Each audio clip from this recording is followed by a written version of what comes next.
Hey guys, it's Nia with Candor, and today we're going to talk about how to answer literally the most famous interviewing question of all time. You got it. It's tell me about yourself. This is a question you're going to basically be asked until the end of your career. And so if you get it right now, it's going to pay dividends down the line. You know how sometimes recruiters say, I can tell in the first like 10 to 15 seconds if somebody will be a good candidate? It's because they're looking for something very specific when they ask you, tell me about yourself. So today I'm going to tell you about a few of the secret ways where you can hack this question in your favor and really start having more productive interviews and conversations with recruiters. Stay tuned until the end to also see my tips on what to never do, because there are for sure ways you can bomb this really, really badly. And I want you to avoid these and have the best chance you can at getting the role you love. All right, so the first thing I want to do is a little bit of translation. When someone asks you, tell me about yourself, they are actually asking you another question. Can you guess what it is? It's not tell me about everything you've ever done. And this tends to be what most of you translate it as. Instead, what they're asking you is, what about you do you want me to remember? I'll say it again because it's really important. What about you do you want me to remember? Why is this important? Well, first and foremost, because it's a complete reframe of where I want you to be mentally to answer this question. The biggest mistake I see, number one, top one, and I've done literally thousands of interviews, which is kind of crazy, is people just talk for too long and they talk about things that are not relevant. I can tell when somebody's basically doing this. All right, here's my resume, and let me tell you everything it says on here, and I'm gonna talk really slowly right now. And please don't do this. It's literally like the worst. When someone asks you, they just want the highlights. They want the things that make you special. They want something they can remember. They don't care about your whole job history. Guess what? Everyone who's interviewing has seen your resume. Every single person before they've met you. So what we want to do is present new information. So don't go through your history. Number two, and I really hate this one, a lot of people tend to be braggy. And here's the thing, you're being braggy about the wrong things. If you start with where you worked or where you went to school, it's not going to go well for you. Here's why. When we look at folks and recruiters and hiring managers look at folks, you first sift people to invite them to the interview. And then when you're at the interview, you expect them to level up from what you've seen already. So if I already know you went to Harvard, you're already in the door because maybe you went to Harvard or because you worked at Facebook or because there's something impressive in your background. When I already know this about you, I don't care about it anymore. You're already in the door. We're already having a conversation. I'm looking for that next thing that makes you stand out even more. Because chances are in Silicon Valley, you can throw a rock and hit like 10 people that went to Harvard without even trying. Like I could blindfold myself and do that. And so some of the things that might be impressive to you are not as impressive to recruiters and to hiring managers who deal with just a large volume of candidates. So don't brag about the wrong things. Don't name drop. Don't talk about credentials and qualifications. That's what got you the call. Now, to get you the job, we need to level up. And so that's the third thing I want to talk to you about before we move to breaking it down into a framework. And that's pick things that are genuinely you. When I look at your resume, I should not have the answer of telling me about yourself. The answer should come from the interview.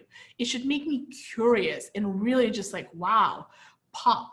So when I'm asking you kind of additional clarification questions, I'm just excited to get to know you, to speak to you.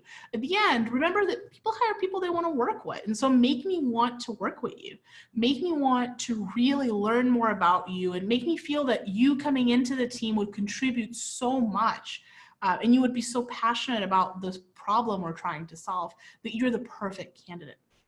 So let's kind of break it down into a framework because again, I told you in the beginning, this is a question you're going to end up answering for the rest of your career. So we want to do this right, not just now, we want to keep doing this right forever. And so I want to make sure I help you with a framework that's really repeatable. Luckily, it's very easy. We could do it together. So the first thing we want to do is we want to have a really strong opening statement. That's number one. And our opening statement is going to focus solely on you, not on your background, not on your qualifications, but solely on you. What do I mean by that? So our opening statement is going to have something like a definition of how you view yourself as a professional. For instance, as a product manager, what's really important to me is X. I became a product designer because what really excites me about engineering is, and finish that sentence. And so we really want to have a very large curiosity-inducing statement about why you're passionate about your career path. And ideally, it's something that you're both passionate about and kind of intersects with the company where you want to work. And the more we can accomplish that, the more you're just going to have an outstanding A+ answer. But that's our first sentence, and that's really our anchor. If you're doing this right, it's going to take you a few attempts of polishing this until you feel very comfortable. Second, we want to talk about your background, but we want to talk about it contextually. So ideally, we're going to do 1 or 2 past jobs and really tie them in to how they're relevant to a really big passion we described in the first sentence, or relevant to the job at hand you're applying for right now. So for instance, maybe I'll say something like, previously, I was working on visual search at Pinterest, and that was really interesting to me because X, or my team was solving this particular problem that relates to this role. So again, tie everything together, be very brief, and be very crisp. So we want an opening sentence and 1 or 2 sentences about 1 or 2 past jobs. That's it. And now we're going to close. The last sentence we're going to use is a sentence that is going to tie in what you're looking for. So when you're going to Facebook or Google or Amazon, I don't want you answering, oh, well, why Amazon? Nobody should be asking you that.